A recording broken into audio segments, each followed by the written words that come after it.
ব্যারাকপুরে ভুয়ো ভোটার বাতিলের তালিকা জমা নিতে অস্বীকার ইলেকট্রাল রেজিস্ট্রেশন অফিসারের।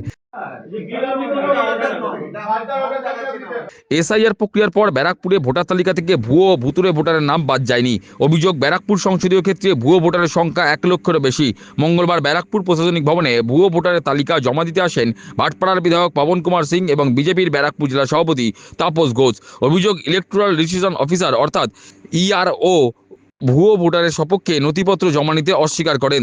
এতেই বেজায় ক্ষুব্ধ হয়ে ওঠেন বিধায়ক পবন সিং এবং জেলা সভাপতি তাপস ঘোষ সহ দলীয় কার্যকর্তারা। ভাটপাড়ার বিধায়ক পবন কুমার সিং বলেন, ভাটপাড়া বিধানসভা কেন্দ্রে 26,000-এর বেশি ভুয়ো ভোটার এখনও রয়ে গিয়েছে।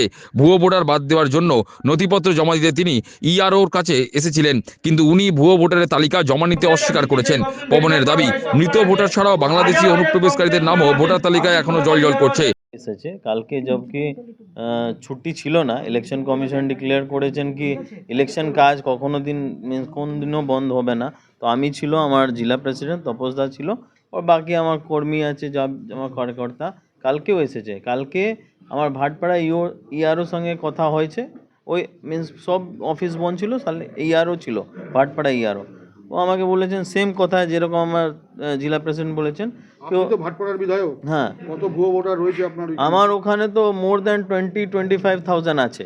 সেগুলো নিয়ে এসেছেন কাগজপত্র? হ্যাঁ, সব আছে, সব আছে। আমি সব কমপ্লেন আমার নিজে পাশে আছে, আমি কমপ্লেন করবে, ঠিক আছে, কমপ্লেনের জন্যই আমি এসেছে। তো কালকে ইআরও স্যার বলছে কি না আমি নিতে পারবে না, আমার উপর থেকে ইনস্ট্রাকশন নেই, আমি আমার উপর থেকে কথা বলে পড়ে আমি নিতে পারবে। 5 মিনিট জন্যে আমার গিয়েছে, আর ওর পরে দেখছে ও পালিয়ে গেছে। নেই, পুরো এসডিও অফিস আমি কালকে সার্চ করেছে, কোথাও পাইনি। আমি 2 ঘন্টা 3 ঘন্টা কালকে ছিল। এখন কি কথা হলো আপনাদের? এখন সেম কথা, সেম ইনস্ট্রাকশন নেই, আমি নিতে পারবে না। আমার জেলা প্রেসিডেন্ট বারবার রিকোয়েস্ট করছে আপনি নিয়ে নাও, ফর্মে আপনার নাম লেখা আছে কি ইআরও নেবে, বিএলও নেবে। আজকে সকালবেলা আমার বিধানসভার মধ্যে 3টা বিএলওকে আমি ফোন বলেছেন আপনি ফর্মস নিয়ে নাও। তো বলছে না, আমারও ওখানে ইনস্ট্রাকশন নেই, আমার উপর থেকে কথা বলতে হবে। সব এরকম উপর কোথায় যাবে, ভগবানের পাশে যেতে হবে আমাকে। তবে এইমাত্র দেখা গেল যে আপনাদের সঙ্গে একটু বাক্য বিনিময় হলো আধিকারিকের সঙ্গে। আপনি ভালো করে রিকোয়েস্ট করছে, বারবার রিকোয়েস্ট করছে, 3 ঘন্টা থেকে রিকোয়েস্ট করা যাচ্ছে। আমার জেলা প্রেসিডেন্ট রিকোয়েস্ট করেছে, এসডিও স্যার পাশে রিকোয়েস্ট করেছে, সবাই একটাই কথা বলছে আমি নেবে না।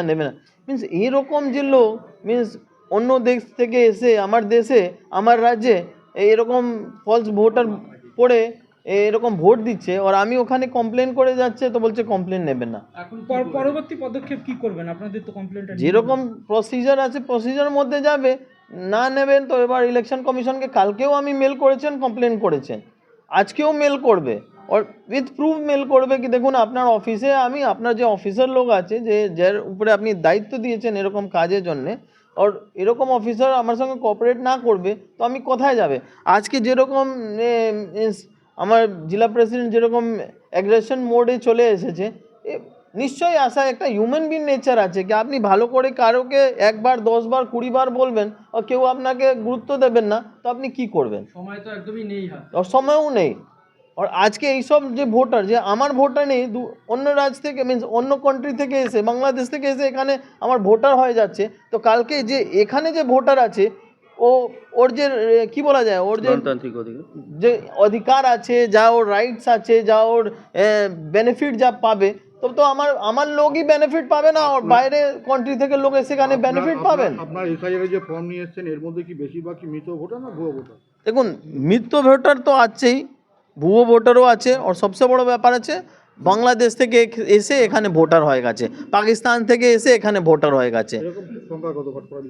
এ তো সবাই, আমি তো একটা সবকত এত ভোটার আছে, মিন্স মোর দ্যান 20,000 25,000 ভোটার আছে। এখনো পর্যন্ত আমরা 26,378টা ডিটেক্ট 26,000 এখনো ডিটেক্ট হয়েছে ভাটপাড়া থেকে, শুধু ভাটপাড়া থেকে 30টা ডিটেক্ট করতে পেরেছি, শুধু ভাটপাড়া থেকে 26,000 আছে। প্রধান অভিযোগ হচ্ছে রোহিঙ্গা, বাংলাদেশি এবং পাকিস্তানি ভোটারদের ভোটার। হ্যাঁ নিশ্চয়ই, আপনি কিছুদিন আগে দেখেছেন তো নয়াটি থেকে পাকিস্তানি ভোটার পাওয়া গেছে, যার পাসপোর্ট হোল্ডার আছে, ইন্ডিয়ান পাসপোর্ট হোল্ডার নিয়ে বসে থাকে। ঠিক আছে স্যার। অপরদিকে বিজেপির ব্যারাকপুর জেলা সভাপতি তাপস ঘোষ বলেন, ব্যারাকপুরে ভুয়ো ভোটারের সংখ্যা 1,11,000। তার অভিযোগ, ভুয়ো ভোটারের তালিকা ইলেকট্রাল রেজিস্ট্রেশন অফিসারের কাছে তারা দাখিল করতে এসেছিলেন, কিন্তু উনি তা নিতে অস্বীকার করেন। বাধ্য হয়ে তারা ঊর্ধ্বতন অফিসারের শরণাপন্ন হবেন। ভুয়ো ভোটার রাখতে নির্বাচন কমিশন এসআইআর চালু করেছে যাতে ভুয়ো ভোটার ধরা যায়।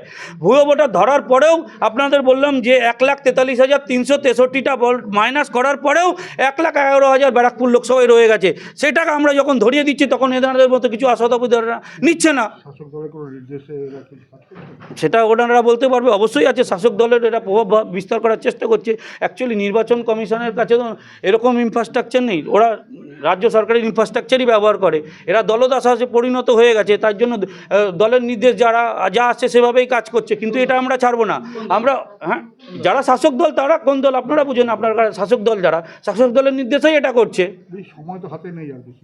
আমরা এক্ষুনি ডিএমের কাছে যাব, আমি আছি, এমএলএ সাহেব আছে, ডিএমের কাছে যাব। রাজ্য থেকেও নির্দেশ হলো ডিএমের কাছে কমপ্লেন করব। হ্যাঁ, ডিএমের কাছে কমপ্লেন করব আমরা। এবার ডিএম যেটা বলবেন, ডিও যেটা বলবেন আমরা সেটাই করব। তারপরে ঊর্ধ্বতন অথরিটির কাছে যাব। এখনও টাইম আছে, 2 দিন 2.5 দিন টাইম আছে, যথেষ্ট টাইম আছে।